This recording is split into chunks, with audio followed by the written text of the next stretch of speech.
Right. So this is my "What's this all about" slide. This is about a piece of software called iRods. So iRods software manages around 100 petabytes of data worldwide. I'll talk a little bit about what iRods is, but it's open source, hence we're here.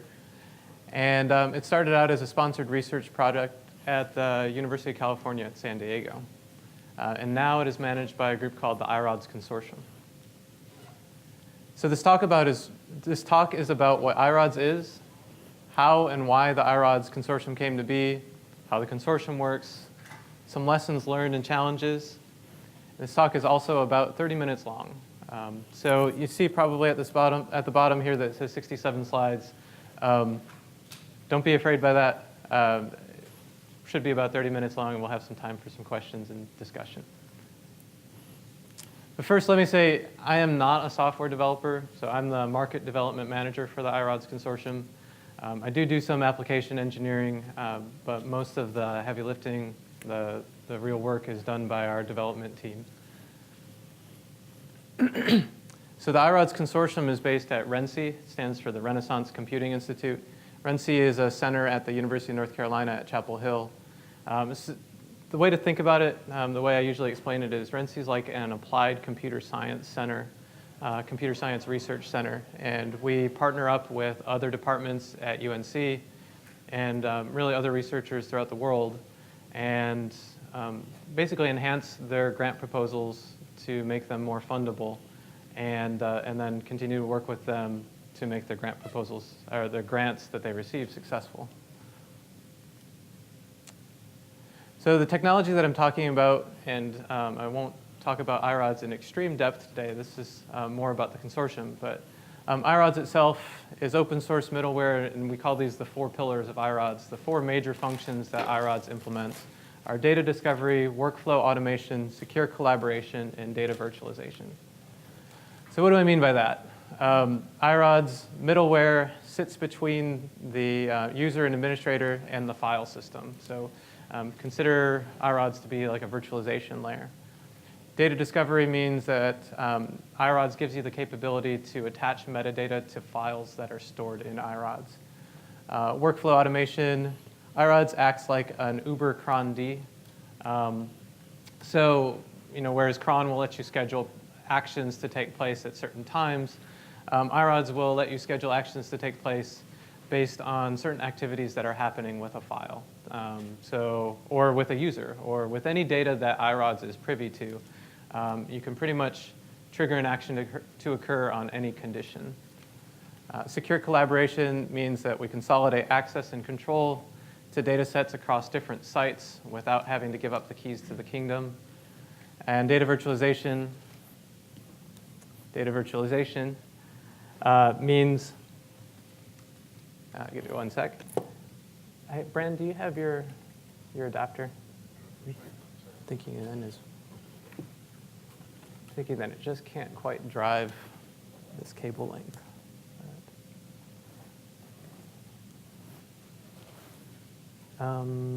See? You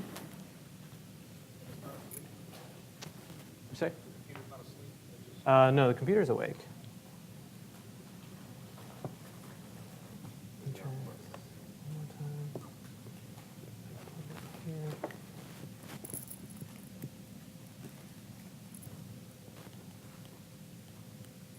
I've seen this where some adapters are not quite as strong-willed as others.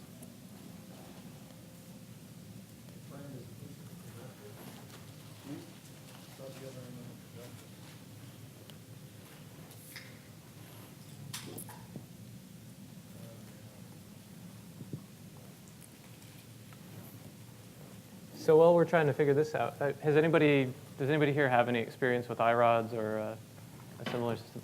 Okay, so you've used it before. Care to tell me a little bit about kind of how you're using it? I work for UNC Chapel Hill, Oh. the University Library. We have a digital repository which has somewhere around 50 or 60 terabytes of storage attached to an iRods instance. We also replicate that out to a hierarchical file system, which started out as SAMFS. It's now StoredX, so we make a secondary copy and then a third copy that goes to Irods. Okay.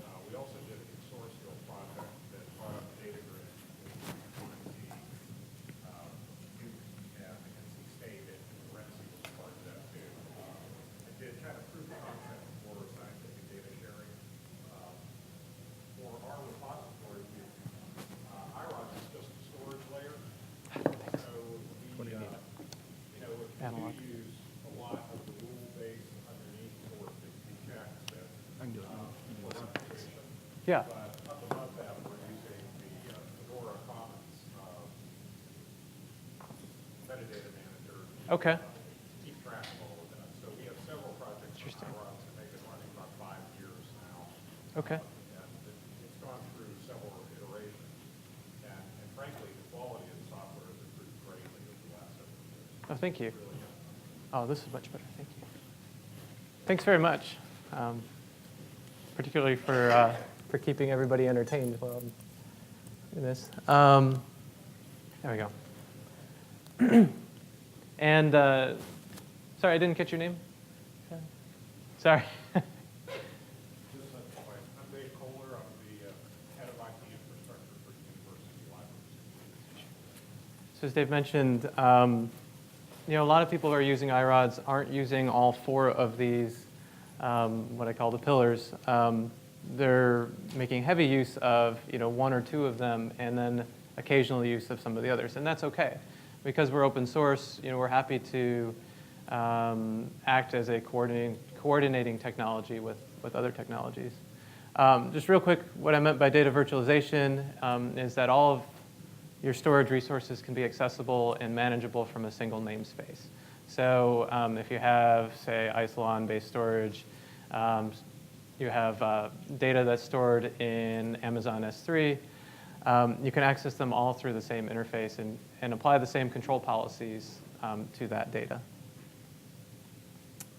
So basically, the upshot of this is iRods makes huge sets of unstructured data manageable, usable, and shareable. We have broad usage in genomics and life sciences, large scientific data sets. So NASA and NOAA have a significant amount of environmental data stored in iRods. NAOA has astronomical telescope data in iRods. And then digital libraries. So the French National Library uses iRods. SNCC is a Swedish research collaborative that has a project called SwiStore that networks several universities throughout, I think it's upwards of 30 universities throughout Sweden with iRods data grids. And we have a website, irods.org. I encourage you to check it out. We actually have a growing amount of material on there. You could get the links to the source code as well as our packaged binaries, and some blog articles that will probably help you get started if you're completely unfamiliar with iRods. So I'm going to talk a little bit about the history of iRods. So we have almost 20 years of history. The project goes back that far. It all started with research collaboration between General Atomics, this data-intensive cyber environments group, and you'll hear me talk about the DICE group quite a bit, and San Diego Supercomputer Center. So DARPA funded this project to create a piece of software called Storage Resource Broker. A couple years into development, it was forked into a closed source commercial product, and what I call a free non-commercial product. Note I didn't say open source. And the reason I don't say open source is the source code is available through a web form, but you have to request it, and it's not hanging out there out in the open, which means it didn't really get the kind of developer, the community developer relationship that most open source projects now are looking for. In 2006, DICE deprecated the storage resource broker and built a new system around this concept of a rule engine. And the rule engine enables policy enforcement. So when I was talking about workflow automation, The rule engine is how iRods does that, and it's that any condition, any action, uber cron D functionality that I was talking about. So they completely rewrote the SRB concepts into a new system called iRods and made it completely open source. In 2008, the DICE group expanded, and much of their staff moved to the University of North Carolina. And after 3 years in North Carolina, there was a bit of an inflection point, and that's where a lot of this talk will be focused. But let's take a look at where iRods was in 2011 before I talk about kind of what happened in the interim. You see here, this is a list of the grants that had funded iRods and SRB development. It's pretty extensive. There aren't a lot of projects that get funded to this level, and I think there are over 30 different grants and from several different agencies that funded iRods development. So about $20 million over 20 years is what Daryl's telling me. Also, like I said, DICE had been at UNC for about 3 years. My group, RENCI, had been working with DICE pretty extensively in those 3 years and doing iRods deployments across campus at the University of North Carolina. We'd been working together pretty closely. But we started getting feedback like this. The more we worked on iRods projects, we had people like NASA coming to us and saying, yeah, we want to manage more massive amounts of data using iRods, but every time there's a change to iRods, we have to do an entire security audit. And because of some of the ways that the code was written, that was very challenging. NSF, and this actually did later get funded, but we had written a proposal to NSF for a major data federation between research groups. But one of the questions that came up in the panel review for this grant proposal was, well, what's your long-term plan for sustainability? NSF isn't going to pay to sustain a software project after the grant funding for the research runs out. So, I mean, iRods was used in a number of research groups worldwide because it does things that no other software does for free. And the DICE group was able to support the needs of the existing user community. But like I said, today's grant funding doesn't provide for tomorrow's support. And the iRods architecture was fairly monolithic. So if you worked on one part of the iRods code, there was a significant chance that you would upset another part of the iRods code. So let's say you were working on something in the rule engine. You might mess up the metadata annotation capabilities, or you might mess up the data virtualization capabilities. So, I mean, this made it difficult to scale. You know, if you have to know the entire code base of a piece of software to work on it, it's hard to make an addition to the software. And it's hard to support a piece of software if you don't know, if you have to know the entire code base to do it. So we were restricted to about half a dozen team members who could work on iRods. So Stan Ahalt, our director at RENCI, noted that iRods is important to RENCI, and a lot of people are using it throughout the world, but no one organization is going to pay to sustain it. And certainly none of the government organizations who had historically funded iRods through grants were going to continue to fund non-research activities, non-additional developments to the code using the grant funding mechanism. Unless Stan had this idea to create an enterprise-ready iRods. So Stan actually approached some of the current members of our development team and asked them to take a look at the iRods code base and go through it and identify what the weaknesses are, how we can expand the developer community, and how can we make this an overall more robust project, both in the terms of usability and supportability, but also in terms of robustness in the terms of open source community. So in 2012, RENCI forked the code after discussions with the DICE group and their blessing. And I'll come back to what happened in between 2012 and 2014 in a minute. In 2014, we remerged. So this was back in this spring, actually in March. And I Rods 4.0 and beyond, so I think we're on 4.0.3 right now, uses modern software development practices. It uses a pluggable architecture. You have packaged binaries that you can use to install it, and much, much more extensive testing and continuous integration than ever happened before. So you see not do any static analysis on iRods. Now we're doing that. We're using tools like Valgrind and CPP check. And we have, and Coverity, to find memory leaks, possible attack vectors, and other problems that might be lurking in the code, unintended behavior. C++ code base. How about you said that? No, yeah, so iRods is written in C++. And we use a Hudson-based continuous integration suite to continue to build and test each version of iRods, each change we make to iRods as we make them. So in the process, in that interim, we formed the Irods Consortium.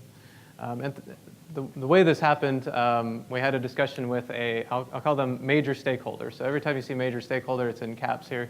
That's because this is one particular organization, but I'm not going to name that organization. And you'll see why in a minute. But the founding members of the Irods Consortium were going to be RENCI, the DICE group, and that major stakeholder. And the operating model that we chose was similar to the model used by the Kerberos Foundation. So we talked to a number of different organizations. Major stakeholders suggested that we look at the HPSS, which IBM runs as a foundation, and it's heavily supported by the national labs. So we looked at that model, but we found what really worked best was similar to what Kerberos does. They basically achieve all of their funding by testing and certifying vendor code who are implementing Kerberos, the Kerberos encryption algorithm, or authentication mechanism. So we thought we could certify other organizations to work with iRods, and most importantly, we felt we could do this as an organization within the university, and we could do this in a way that was member supported by people who had a major stake in iRods. So the funding model that we have involves membership in the consortium. So iRods stakeholders, people who find the software valuable and find it important to their business or organization, contribute an annual fee of between $10,000 and $150,000. There are 4 levels of membership to participate in the consortium. And at the 4 different levels of membership, there are 4 different levels of influence and priority. So with respect to influence, we have several different committees that I'll cover on the next slide. Some members get to participate in those committees and observe. Other members actually get to vote on those committees and determine how the consortium is going to be run and what the technical roadmap of the consortium is going to be. We also have support hours that come with consortium membership, and the people who are members at higher levels get higher priority in that support queue. Additionally, we've added system integration, standby support, and training to the products that the consortium offers. And this was based on a recognized community need for people with systems integration expertise with iRods. There are a growing number of companies out there who are supporting iRods and building on iRods as their business model. So this is the governance slide on the iRods Consortium. Like I said, we have several different committees. I'm actually going to start at the bottom here. The technology working group discusses technical approaches to problems and open issues, open support issues. When the technology working group has decided on a feature set that will be implemented in a major release, it goes up to the planning committee. So the planning committee involves members, I think, at the second tier and above, and well, it involves members at all tiers, but members at the second tier and above can vote on the technical roadmap for iRods. And that becomes the software technology roadmap. And then there's an executive committee that has the highest tiers of Irods Consortium membership, and they approve budget, staffing, and the major release plans. So they get the final approval on the roadmap. Oh, and obviously this is all spelled out in more detail in our bylaws. Encourage you to check them out and become a consortium member. So recall again the slide where I showed 2012 to 2014. What happened in between? Well, we created a consortium plan. We created the bylaws and the charters, and all the things that come together. But major stakeholders said, well, we're not going to become part of the consortium. We can't do this unless you guys merge your code. So the DICE group code variety and the iRods that RENCI formed had to become a single code base. And this was because they didn't want to back up behind one approach that could fail and then have another group having taken off with the more successful code base and having made the wrong decision there. So in March of 2013, we announced a merge plan. We implemented this over a year. In the meantime, in September of 2013, Bran Fortner, who's sitting right there, joined as the executive director of the I Rods Consortium. And this was a very important step for us because this illustrated to the user community that we were actually serious, that the consortium was a real thing with full-time paid people, not an academic research project with people funded at 5% of their time on the project. So in March 2014, iRods 4 was released. We had the complete merge, and as major stakeholder promised, our first consortium members joined. But major stakeholder wasn't actually one of the members who joined initially, and we're still talking with them. It's just something that didn't come to pass. So one of the lessons learned, and I don't know if I even have this on our slides, but the group that you begin with is not necessarily the group that you end up with. So today, the consortium has 6 members. It's RENCI, the DICE group, 3 storage vendors, Data Direct Networks, Seagate, and EMC are all members of the iRods Consortium. And then one of our major users in the life sciences community, the Wellcome Trust Sanger Institute, the group responsible for sequencing about 1/3 of the human genome back when that was the big thing. Now they have a number of follow-on projects, obviously, that they're storing, that they're using massive amounts of data that are stored in iRods. Sanger has, I think, 2 petabytes of data stored in iRods. And they've been very influential on the iRods roadmap. So one of the questions when I'm discussing this with people is, well, why don't we just become a private company? Why did we stay a nonprofit consortium? Partly this was about keeping our user community happy. Already we had members or potential members who were skeptical of the forked approach.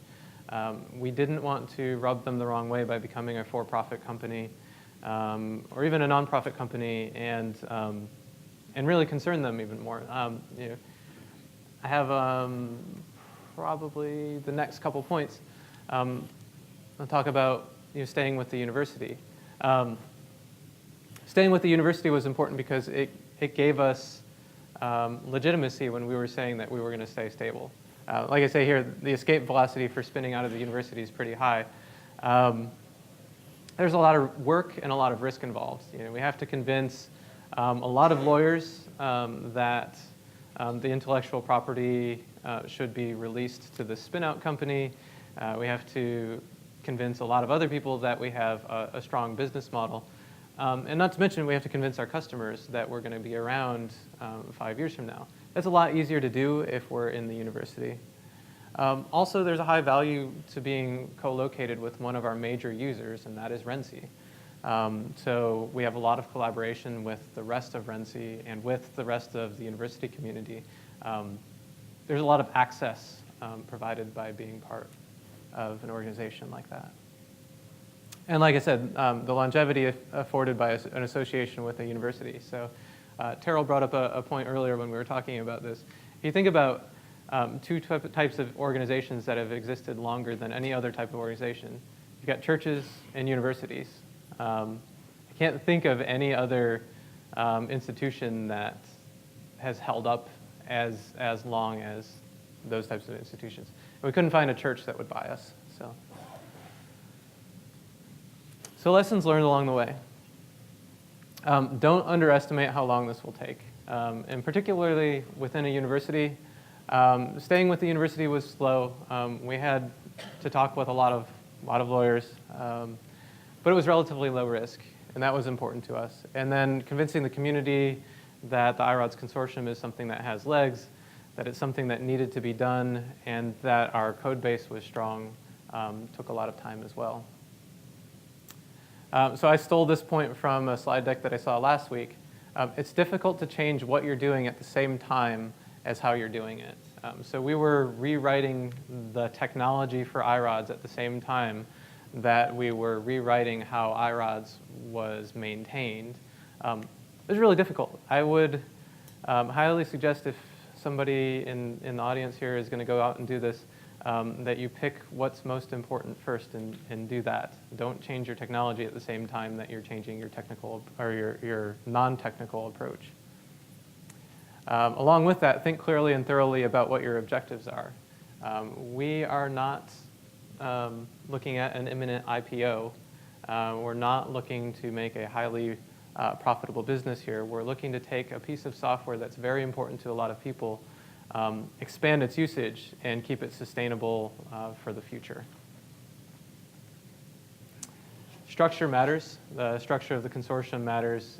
We looked at different funding models, different ways to tier the people who would pay for I Rods. We think what we have makes the most sense. We might be wrong. It might be better to charge universities differently than we charge for-profit companies. But the governance structure, I think, matters more than the funding structure. Who gets to make the decisions and how they're made is definitely consequential. And because structure matters, you shouldn't do it in a vacuum. You need major stakeholders. Even though they're not consortium members, major stakeholder made a lot of very important decisions or helped us make a lot of important decisions that guided the way the consortium would be run. And you need evangelists. Most of the I Rods business that we see comes from secondary discussions with people who are already using I Rods. And with a complex piece of software like this that really finds its utility at the petabyte scale, you really, a lot of that market is ruled by conversations between individuals. And then at the end of the day, you need something that solves the problem better or cheaper than anyone else. So this is a capture from our whiteboard at work. We call this running code wins the day. This was very important to us, that we had our technical approach refined. It is important to our customers that the technical approach that we've chosen is also sustainable. And so pluggable architecture, continuous integration, and testing, those are all things that even though many of our existing users wouldn't classify themselves as enterprise users, they all appreciate this, and this makes it easier for them to sell I Rods to their management and to sell I Rods to others. So these are the 5 phases of building a consortium that our RENCI management team came up with. Ideation, formation, early implementation, general implementation, and stabilization. We think we're right around between early implementation and general implementation. We have members, we have programs and working groups, and they're starting to work together.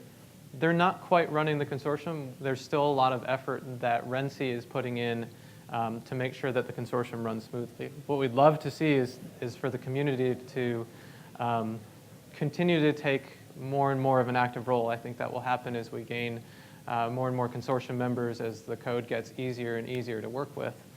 And eventually, we'll get to this phase 5, sustainability. I think we already have some of the elements to make that happen. So this was possible because of conversations with a lot of the management team at RENCI and our developer teams, people who have been through the entire process, the entire gap that was there. And these slides are openly available. They're also on GitHub. And this presentation engine is called Remark. And that's it.